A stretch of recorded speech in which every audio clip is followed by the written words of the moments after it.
Vamos então ao próximo painel, que tem como tema tópicos em psicologia econômica. Convidamos como moderadora a doutora Vera Rita de Mello Ferreira, PhD, membro da IREP e do NSC.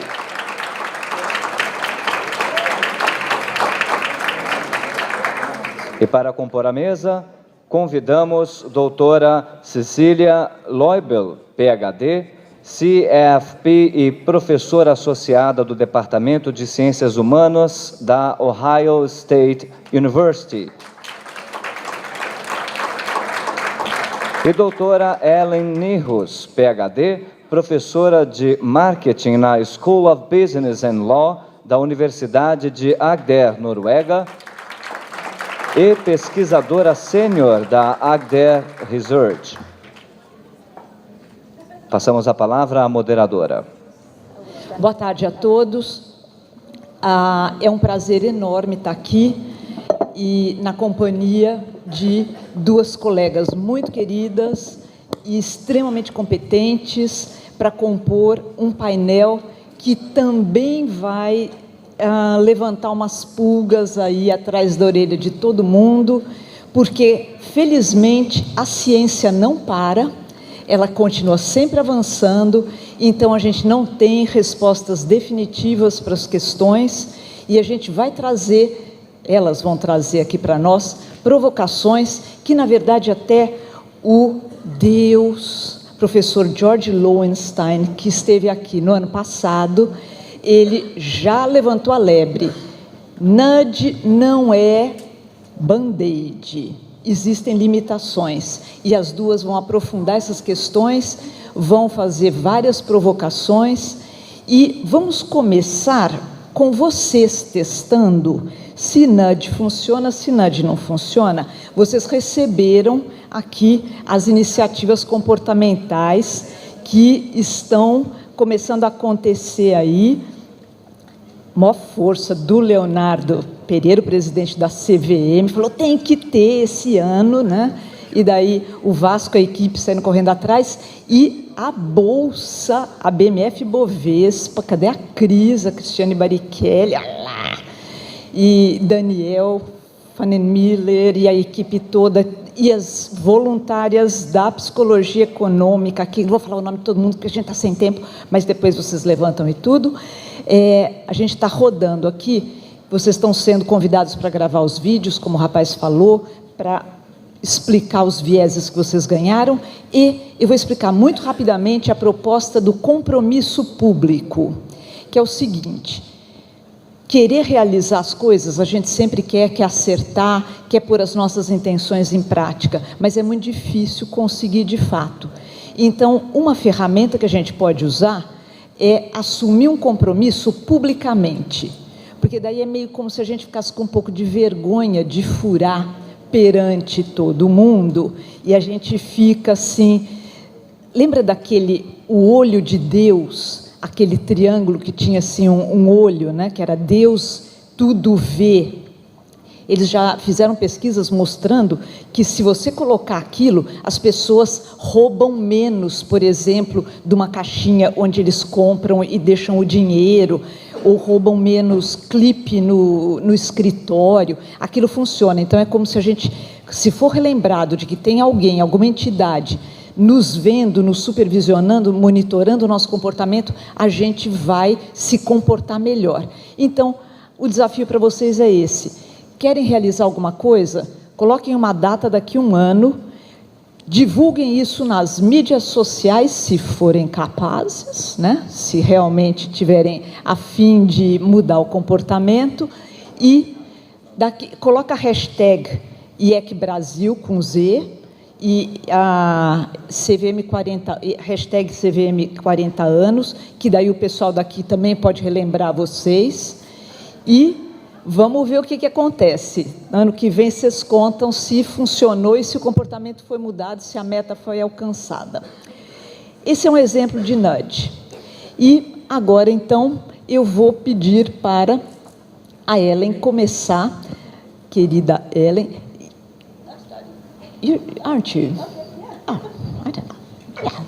A Ellen, que está voltando aqui, ela já esteve em 14, talvez alguns de vocês se lembrem, e ela traz alguns paradoxos aqui, porque ela é norueguesa, então a gente acha que quem tem dinheiro tem tudo, né? Aqui, ainda mais na pindaíba que a gente está aqui no país, né? Então a gente acha que o nosso sonho de consumo é a Noruega. Não, nem tudo está resolvido, nem mesmo na Noruega. Olha como a mente humana é complexa. Ela vai contar um pouquinho aqui algumas coisas que ela tem investigado. Por favor, Ellen. E muito obrigada. Por falar em mente humana limitada, desculpem, é a Cecília que vai começar, né?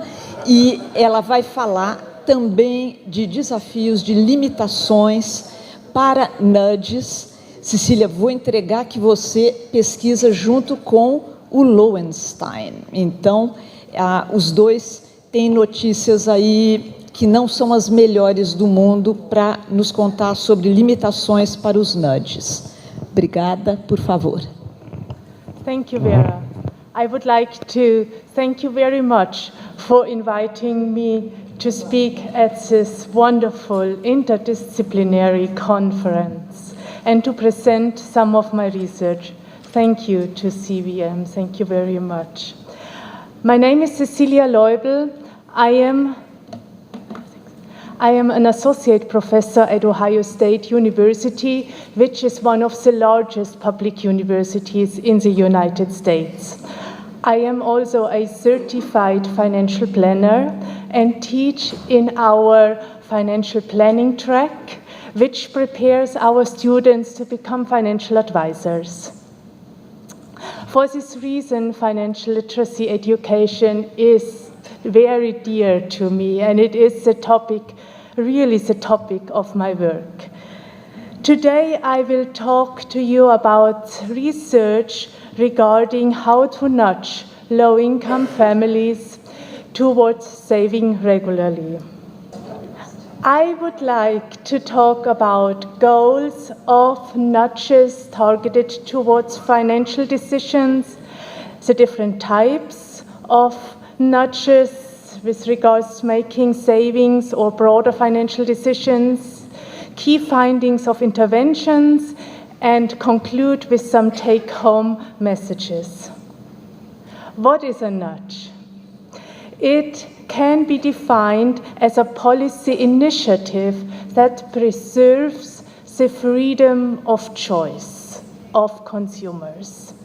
It is informed by behavioral economics and psychology, and it is meant to promote important goals such as financial security, health, and safety.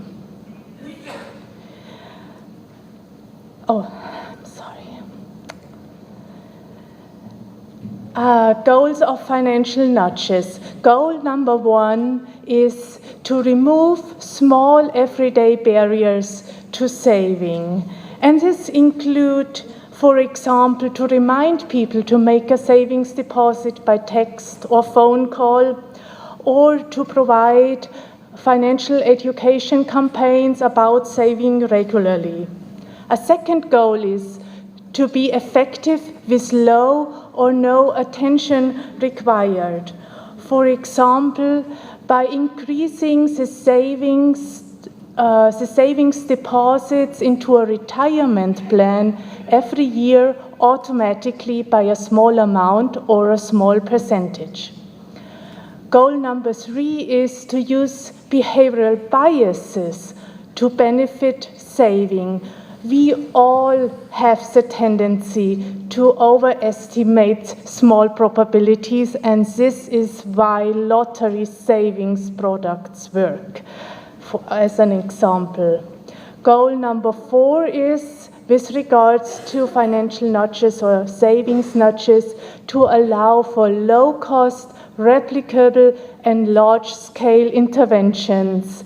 It only costs pennies to add financial education messages, short messages in banners at the website of banks. It's very cheap, reaches a large number of people.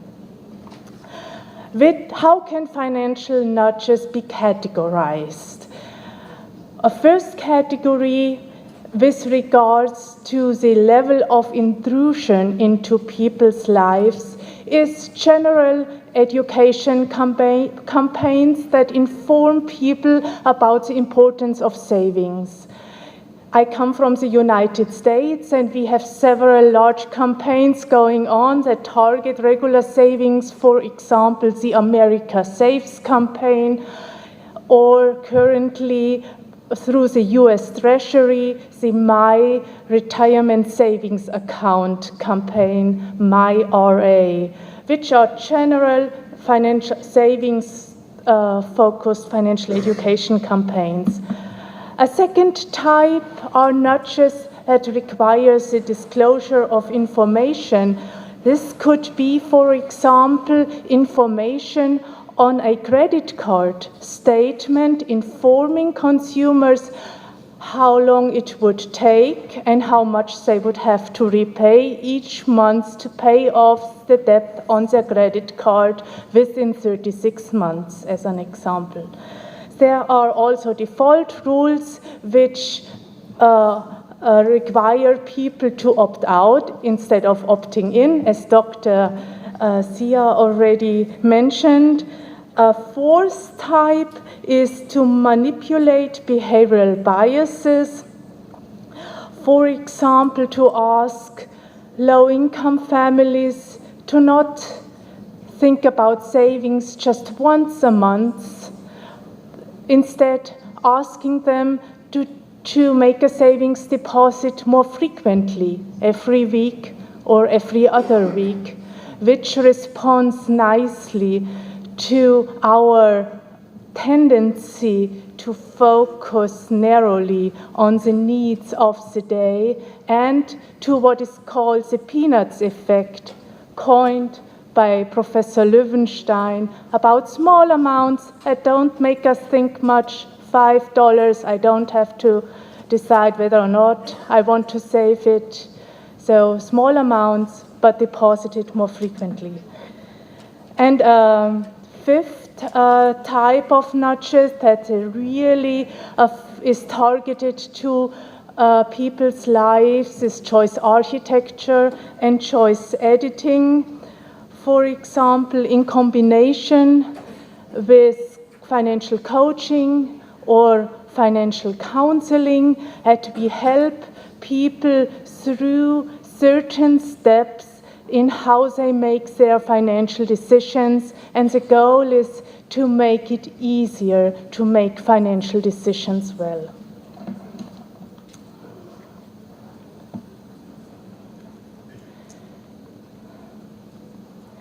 If you would like to read more about the methodology behind nudges, I can recommend an article in Science magazine written by professors at Harvard and Princeton, Some Consequences of Having Too Little. It also includes the study with the sugarcane farmers that Dr. Sia mentioned earlier.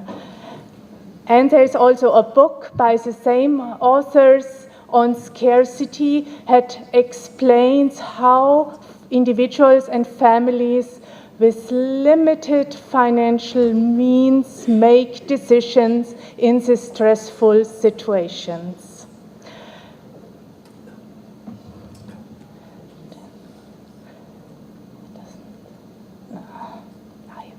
If you would like to read more about effective nudges for saving, I can recommend a book on emergency savings, where colleagues and I contribute a chapter on emergency savings of families, low-income families who recently bought a home. I can also recommend the recently reissued Handbook of Consumer Finance Research, where I have a chapter on female investors.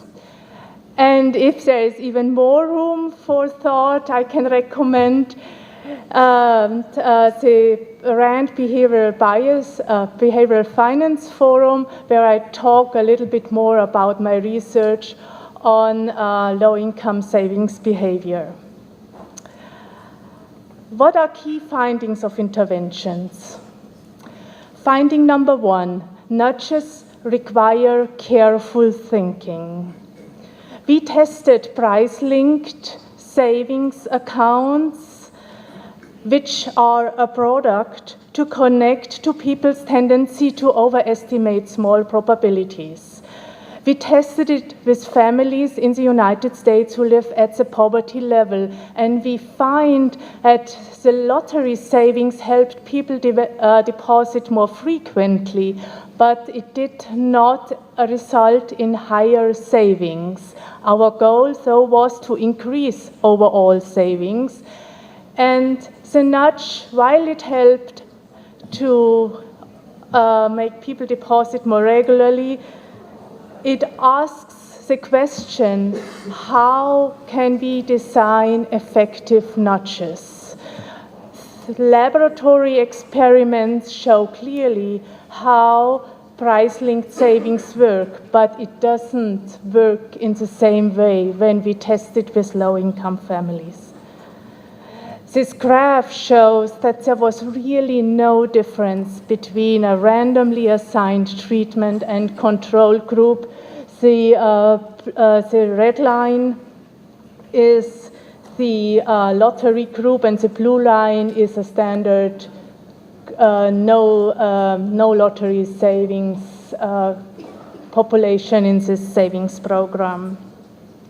Finding number 2, nudges work well for small changes. Consumers respond well to information nudges if behavior change is realistic. Consumers ignore nudges if they conflict with basic needs. And it can even lead to the backfiring of nudges. Nudges cannot even be not effective. They can backfire. An example is here from a study with colleagues where we analyzed credit card repayment data, and we find clearly that those credit card users who mostly tend to repay their credit card debt every month respond well to financial information about how long it takes to repay credit card debt if you want to repay it within 36 months, but it had almost no effect on revolving credit. A similar effect, a backfiring effect we found in the study with Professor Löwenstein is when we reminded people with phone calls to make a savings deposit at the end of the month. We realized that low-income families get lots of calls. They get calls from creditors, from collection agencies, and now they got our calls too, to remind them to save. They saved less. Finding number 3, nudges can have spillover effects. The impact of nudges can be measured even if a nudge was announced but not applied. Colleagues and I did a study where we offered free financial coaching to low-income families who recently bought a home.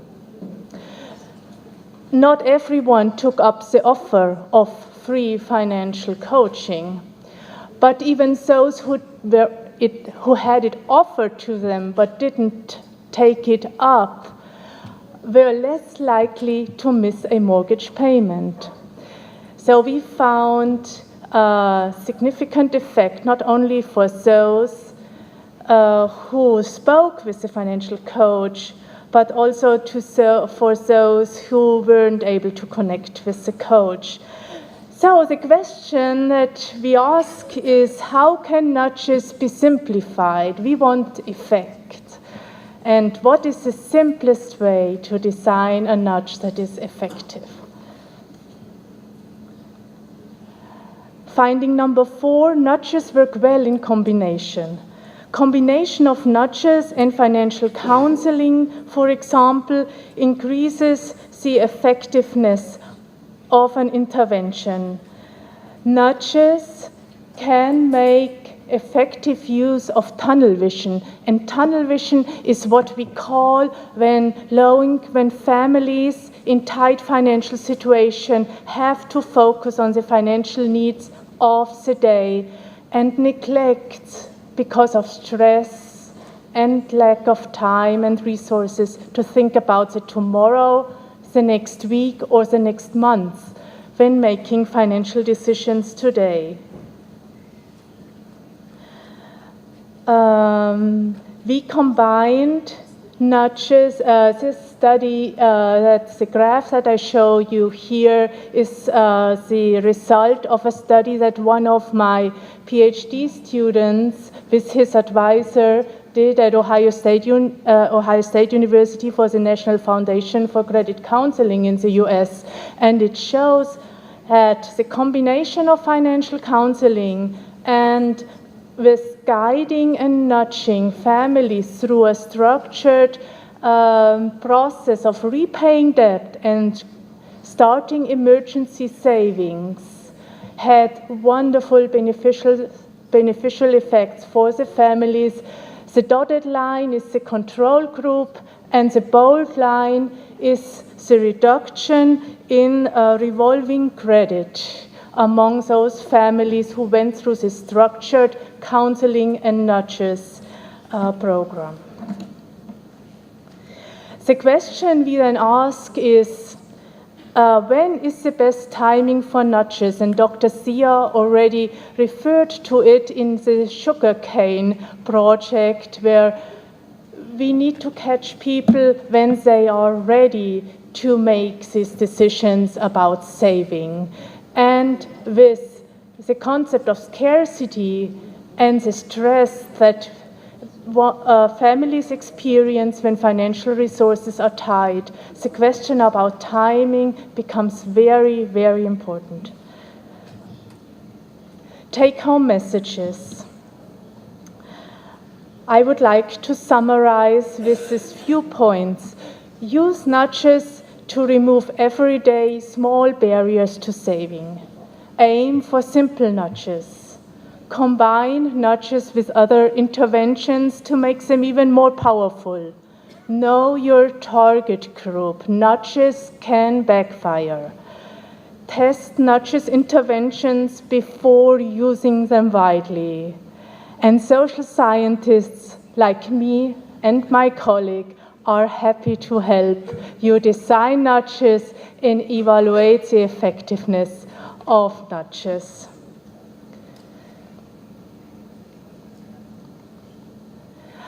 I work on a number of financial literacy, savings, behavior-related projects.